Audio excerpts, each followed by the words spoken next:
Provavelmente um dos maiores problemas que nós temos na nossa convivência em sociedade atualmente tem a ver com a perda que as pessoas têm do senso de uma coletividade, do senso de que a gente vive não só de maneira individual, mas acima de tudo, a gente se organiza em sociedade, a gente se organiza de maneira a estabelecer uma convivência humana. E isso é tão relevante, tão importante, porque somente com a noção permanente, constante, de que a gente vive não só para nós mesmos, mas também coletivamente, somente com esse senso permanente é que a gente vai moderar as nossas práticas de maneira não egoísta também, de maneira a considerar sempre o aspecto do outro, né? A coletividade como sendo algo que está para além de mim mesmo, algo em que eu mesmo estou inserido e que, portanto, o fato de existir, além de mim, outras pessoas que dividem comigo o mesmo espaço, a mesma cidade,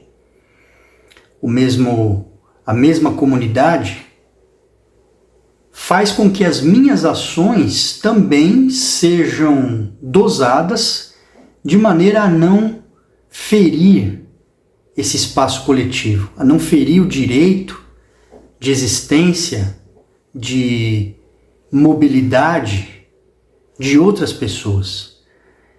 Então isso tudo é muito importante e ele tem um aspecto político acima de tudo, né? Então é pensar que os seres humanos, além de seres individuais, são sim seres políticos, né? Nós somos seres políticos. E esse aspecto da política se manifesta também na política institucional. A gente tem uma sensação cada vez maior de que aqueles que representam, né, aqueles que nos representam institucionalmente, aqueles que ocupam os espaços políticos, também perdem o senso da busca de um bem comum, né, de agir de maneira a, por meio da organização política, promover o bem-estar da maior parte das pessoas, da coletividade. Então, cada vez mais a gente experimenta uma sensação de que nós não temos representatividade. E no espaço comum, a gente não encontra mais laços que nos unem, na busca de um bem comum. E todas essas ideias aqui, todas essas ideias são trabalhadas numa filosofia muito antiga de alguém chamado Aristóteles, neste livrinho aqui, Ética a Nicômaco. Você sabe que o Aristóteles entre as suas preocupações, né, ele tratou, por exemplo, de metafísica, né, assuntos ligados à metafísica, mas entre os seus temas, né, também estão a ética e a política, que é uma parte da filosofia de Aristóteles que tem a ver com essa parte mais moral e prática também. Então, essa preocupação em relação à ética e à política, que é o modo como a gente se organiza, é uma preocupação muito antiga, né? E nesta obra aqui, neste livro, né, em que Aristóteles traça aspectos da ética, nesse livro que se chama Ética a Nicômaco, tem algumas coisas interessantes para a nossa sociedade que a gente precisaria repensar.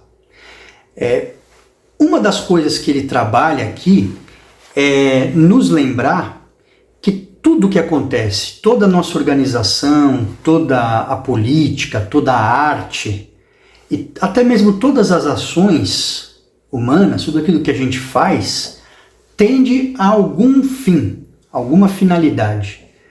E para o Aristóteles, o maior dessas finalidades, o maior dos bens que devem ser buscados, por incrível que pareça, é uma coisa muito comum, muito popular no nosso tempo, o maior dos bens é a felicidade. Olha que coisa impressionante. A felicidade é o bem maior, o bem supremo. Só que felicidade, em Aristóteles, é um termo muito específico, se chama eudaimonia. Eudaimonia. Então, muito diferente dessa noção individualista, egocêntrica, que a felicidade assume nos dias modernos, nos tempos atuais, a ideia de que a felicidade é uma coisa individual, é uma coisa que se volta para mim mesmo, né, no sentido mais egocêntrico, mais egoísta.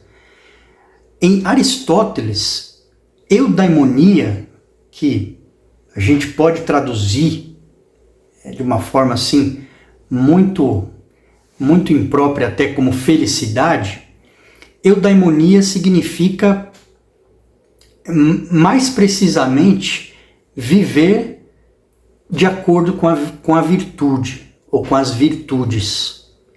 Então, a gente pode entender que o bem viver ou a felicidade ela é alcançada, esse estado chamado eudaimonia, ele é alcançado quando a gente se dispõe a viver conforme a virtude ou as virtudes, né? Porque Aristóteles trabalha o conceito de virtudes nesta obra também.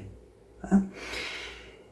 E a política tem tudo a ver com isso, a política, porque, segundo o pensamento do Aristóteles, se toda a arte visa um fim, a política ela é a arte soberana, a soberana das artes. Por quê? Porque a política e aqueles que trabalham com a política organizam a cidade, organizam as coisas de modo a permitir que exista a busca pelo bem comum, né? Exista a busca por uma eudaimonia, que significa viver conforme as virtudes, mas isso pensado de maneira coletiva. Porque, na verdade, segundo o pensamento de Aristóteles, tudo se dá na cidade, tudo se dá na polis. O ser humano, o homem, ele é um ser social. Então, a felicidade mesmo, essa busca pela virtude, ela nunca é uma coisa individual apenas. Ela se dá na coletividade. Então, aquele que trabalha com a política, a gente pode pensar aí, os nossos políticos, a finalidade de legislar, de criar políticas públicas, de se empenhar na melhora da sociedade, na melhora das coisas que tem a ver com a cidade, tem o objetivo de buscar esse bem comum, esta virtude maior de todas, que é a felicidade, e aí pensada de uma maneira coletiva. Então olha como isso tem implicações, impactos muito fortes, né? Porque pensa no que é a arte política quando pensa em objetivos que têm a ver com o bem comum, com o bem da coletividade, que é a busca permanente de tornar a vida das pessoas melhor.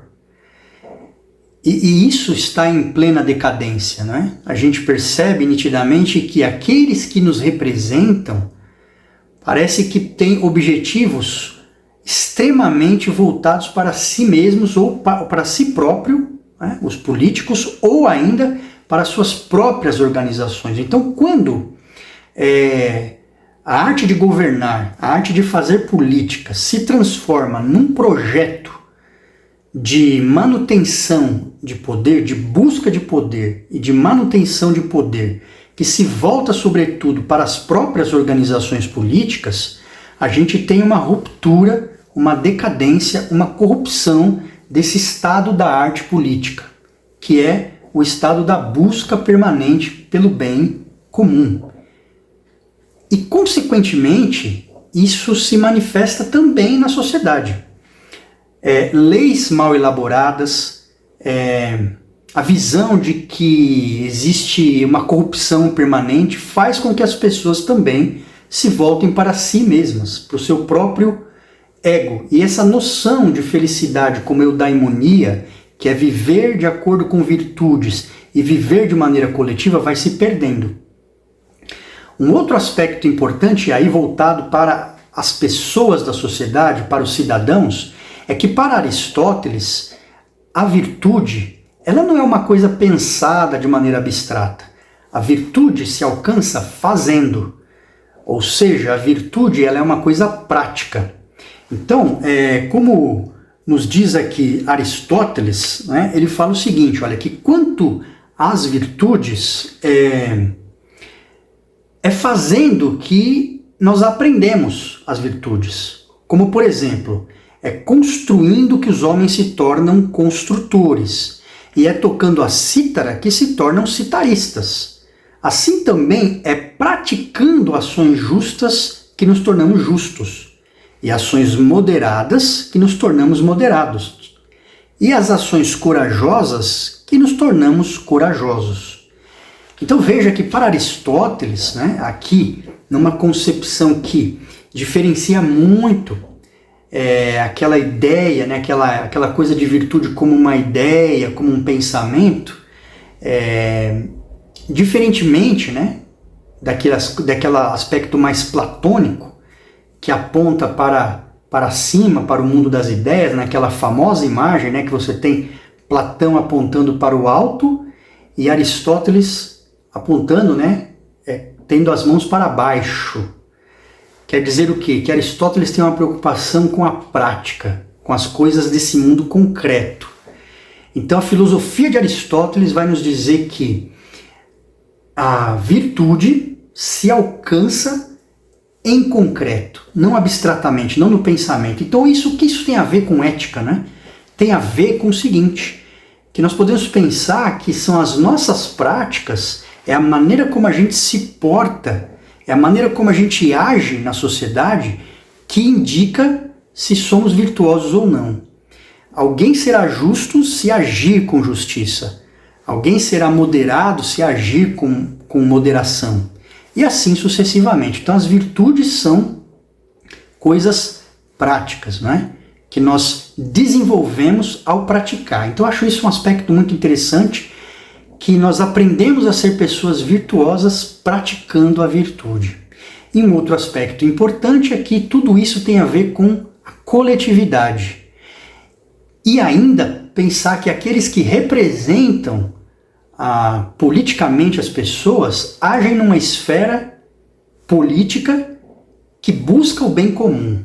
Então imagina o que seria o mundo se todas as pessoas, a classe política, os cidadãos, estivessem voltados para a busca dessa eudaimonia, desse bem comum, né? E dessa felicidade que não tem a ver com uma coisa egoísta ou egocêntrica e que se manifesta por meio do agir com virtude e não por meio de uma vida egoísta, egocêntrica e voltado para si mesmo. Então, isso é uma ideia do que é eudaimonia em Aristóteles e como isso se aplica um pouco à nossa vida. Deixe aqui seus comentários, o que você pensa desse assunto, porque é nos comentários que esse debate continua. E nos vemos nos próximos vídeos. Até mais, pessoal. Tchau, tchau.